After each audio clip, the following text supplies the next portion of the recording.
आज यूनिवर्सिटी में ग्रेजुएशन के फाइनल ईयर के स्टूडेंट्स के बीच एक भाषण प्रतियोगिता हो रही थी। प्रतियोगियों को बारी बारी स्टेज पर बुलाया जा रहा था। वे अपनी भाषण कला का जादू बिखेरते और फिर अपनी सीट पर लौट जाते। वह भी अपनी बारी पर स्टेज पर आई और हमेशा की तरह सब पर छा गई। वह पोजीशन होल्डर थी। चाहे कोई भी प्रतियोगिता हो, लेखन हो या भाषण या फिर सालाना परीक्षा, वह हमेशा पहले स्थान पर आती। टीचर्स के लिए वह एक आदर्श छात्रा थी। उसके रहन-सहन, चाल ढाल में एक अलग ही अंदाज था। लड़कियां उसे जलन और ईर्ष्या भरी नजरों से देखतीं और वह उन्हें एक उदासी भरी नजर से देखती। यूनिवर्सिटी में उसकी झीलसी आंखें हमेशा मुस्कुराती हुई लगतीं। उसके होठों पर भी एक अजनबी सी मुस्कान सजी रहती, लेकिन असल में उसके भीतर एक तूफान था जो हर समय उसकी भावनाओं को झकझोरता रहता।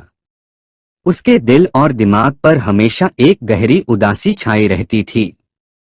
वह एक अमीर पिता की बेटी थी, फिर भी उसके भीतर एक ऐसी कमी थी जो उसे अंदर ही अंदर खाए जा रही थी। कई बार यह एहसास इतना प्रबल हो जाता कि उसे खुद पर तरस आने लगता। हर चाहत पूरी हो जाने और कामयाबी हासिल करने के बावजूद वह इस अधूरेपन के एहसास से कभी उबर नहीं पाई। धीरे धीरे उसने अपने आप को सबसे अलग थलग कर लिया, भावनाओं से शून्य और खुद में सीमित कर लिया। क्लास में जब कोई उससे दोस्ती का हाथ बढ़ाता तो वह बिना कोई वजह बताए उसे नजरअंदाज कर देती। क्या हुआ? क्यों रो रही हो? उसकी बगल में बैठी तहरीन ने पूछा। कुछ नहीं, उसने जल्दी से नजरें चुराते हुए कहा और अपने आंसू पोंछने लगी। देखो, बारिश ने मौसम कितना प्यारा कर दिया है, तहरीन ने मुस्कुराते हुए कहा।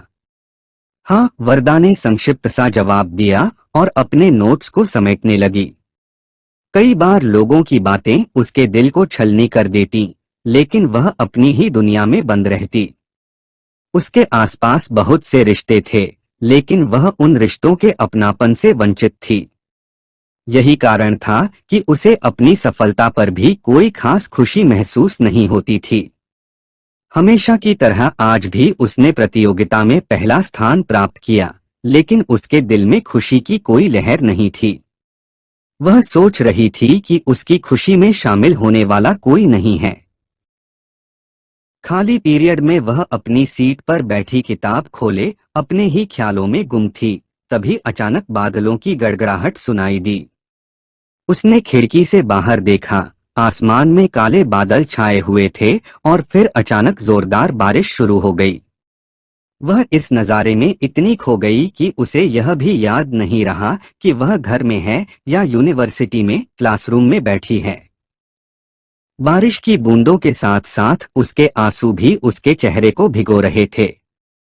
वरदा, तुम तो हर वक्त मुस्कुराती रहती हो, फिर तुम्हारी आंखों में ये आंसू क्यों हैं? मुझे कुछ समझ नहीं आया। क्या घर में कोई परेशानी है? नहीं, मुझे कोई परेशानी है और न ही कोई समस्या, वरदा ने कड़े लहजे में जवाब दिया। तहरीन चुपचाप अपनी किताबें समेटकर बाहर चली गई। वरदा ने उसकी रुखसती पर राहत की सांस ली। उसे इस तरह के सवालों से घबराहट होती थी। वह किसी से अपनी उदासी जाहिर नहीं करना चाहती थी, न ही किसी की सहानुभूति चाहती थी। कुछ ही देर में बारिश रुक गई और आसमान फिर से साफ हो गया। हर चीज धुलकर निखर चुकी थी। ठंडी हवा उसके चेहरे से टकराई तो उसने कलाई घड़ी में वक्त देखा। छुट्टी का समय हो चुका था। उसने किताबें और नोट्स उठाए और धीरे धीरे क्लासरूम से बाहर आ गई। धीमे कदमों से चलते हुए वह गेट तक पहुंची और अपनी गाड़ी की तलाश में इधर उधर देखने लगी। वैसे तो उसका ड्राइवर हमेशा उसे लेने आता था, लेकिन आज कहीं दिखाई नहीं दे रहा था। आखिर अभी तक ड्राइवर क्यों नहीं आया? वह चिंतित होकर खुद से बुदबुदाने लगी। हो सकता है रास्ते में गाड़ी खराब हो गई हो या फिर किसी और जरूरी काम से जाना पड़ा हो। अब मैं क्या करूं? पैदल घर कैसे जाऊं?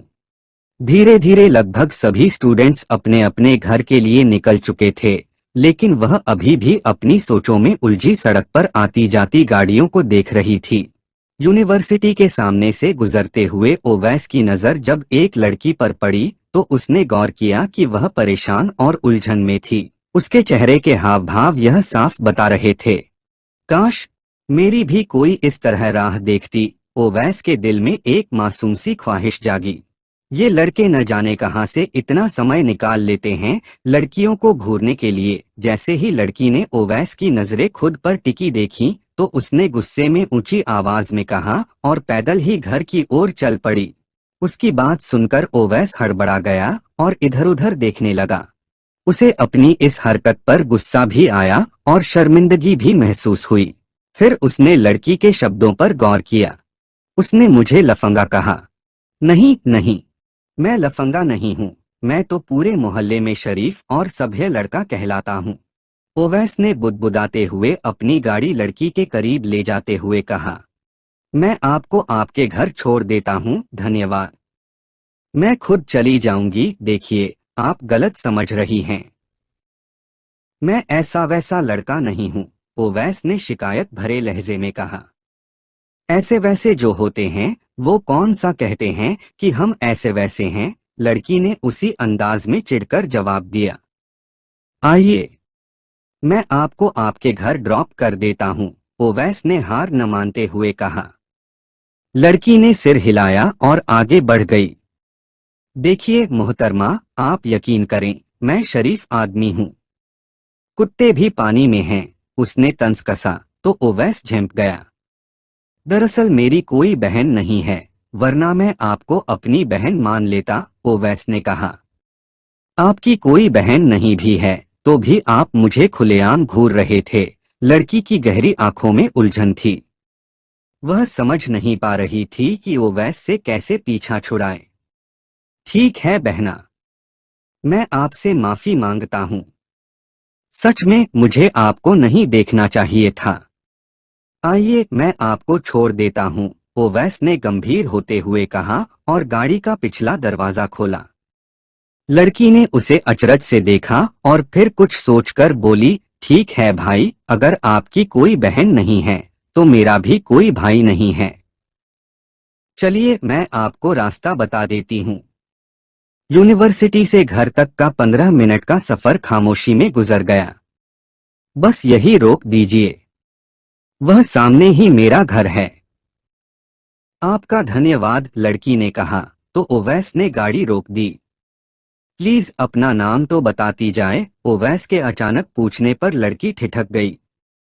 फिर मुंह बनाते हुए बोली, वरदा, और तेजी से घर के अंदर चली गई। ओवैस पहली बार इस तरफ आया था, इसलिए उसने उसके घर और आसपास के मकानों को अच्छी तरह से याद कर लिया और मुस्कुराते हुए गाड़ी आगे बढ़ा दी। नवेद अहमद के 2 बेटे थे, बड़ा बेटा दाऊद और छोटा दानियाल। दोनों खूबसूरत, पढ़े लिखे और अच्छी नौकरियों पर थे। वे अपने माता पिता के आज्ञाकारी और अपनी पत्नियों से प्यार करने वाले थे। दाऊद की पत्नी निखत उसके ताऊ की बेटी थी। शादी को 5 साल हो चुके थे, लेकिन अभी तक वे संतान सुख से वंचित थे। दूसरी तरफ दानियाल की शादी एक बाहरी परिवार में हुई थी और शादी के 10 महीने बाद ही वह एक प्यारे बेटे का पिता बन गया। गुड्डू घर भर की जान था।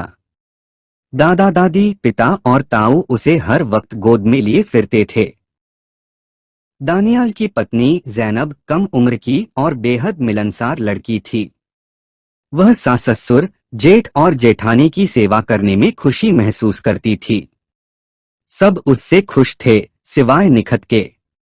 निखत वैसे तो अच्छी थी, लेकिन जब उसकी अपनी कोई संतान नहीं हुई तो उसे जैनब और गुड्डू से जलन होने लगी।